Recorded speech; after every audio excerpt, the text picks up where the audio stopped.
Pergi pagi, pulang petang, penghasilan pas-pasan. Usaha yang dibangun begitu-gitu saja dan bahkan sampai kepada kebangkrutan. Ada apa? Kok bisa?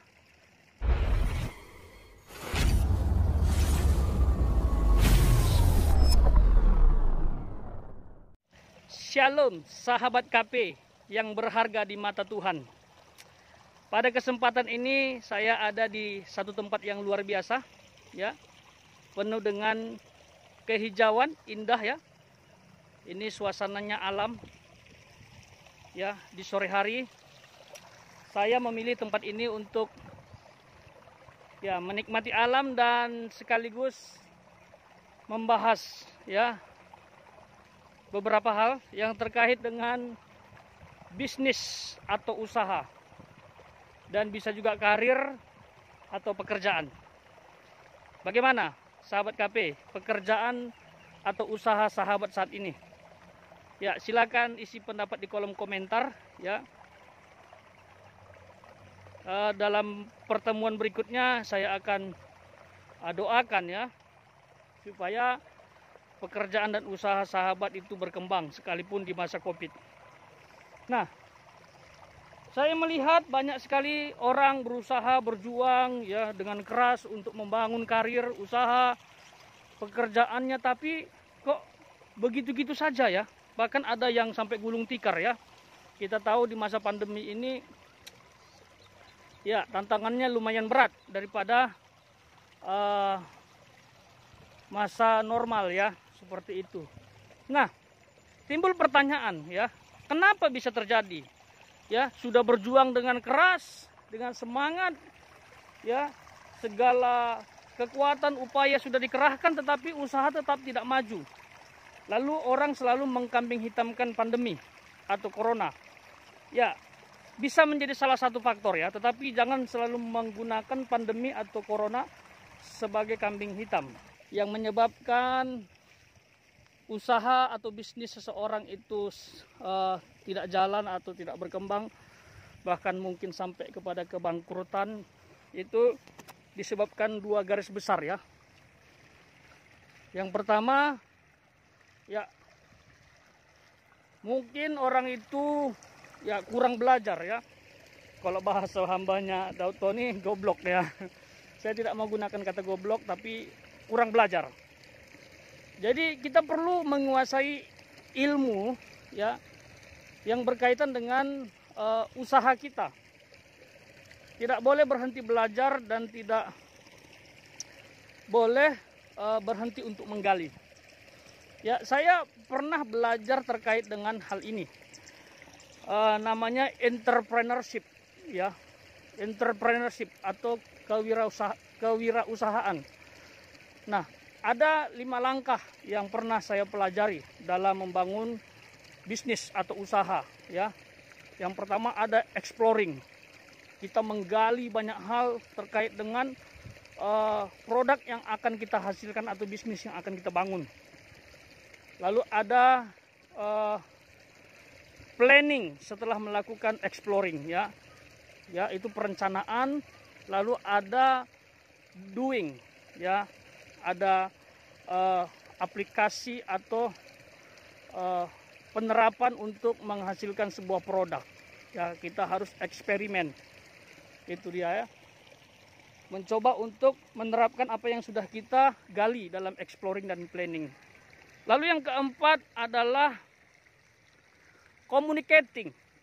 Communicating itu bicara bagaimana kita mengkomunikasikan bisnis kita atau produk kita kepada konsumen supaya mereka tahu ya. Promosi itu bisa dilakukan dengan banyak cara. Jadi communicating itu komunikasi untuk mempromosikan.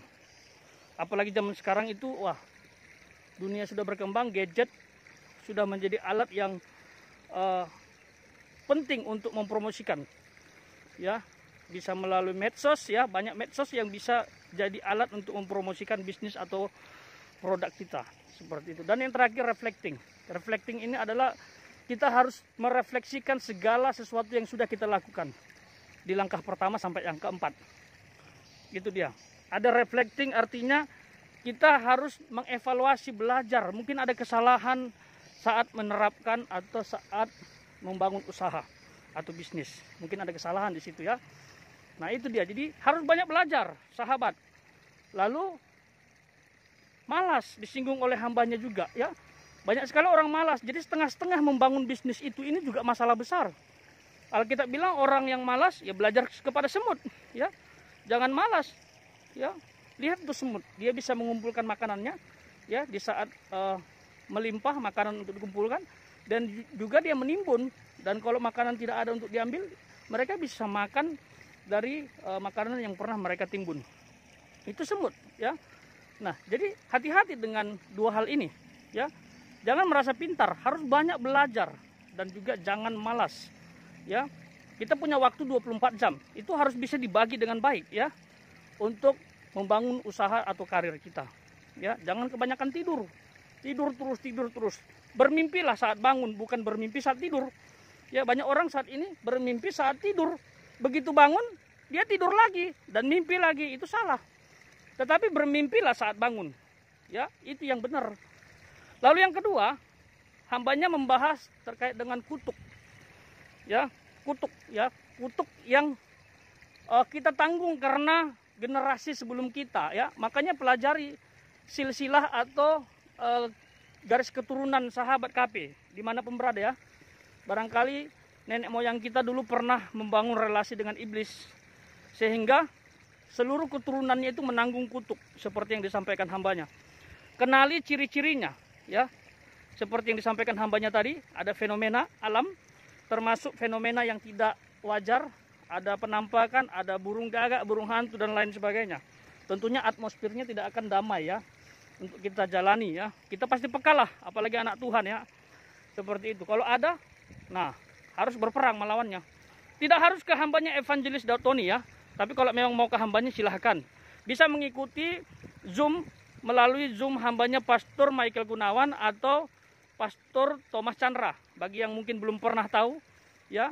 Jadi sahabat hanya bisa komunikasi melalui Zoom, dan di situ bisa bertanya dan didoakan oleh hambanya. Dan saya selalu sertakan informasi di deskripsi video. Silakan diikuti bagi yang belum pernah ikut Zoom ya. Ya, seperti itu.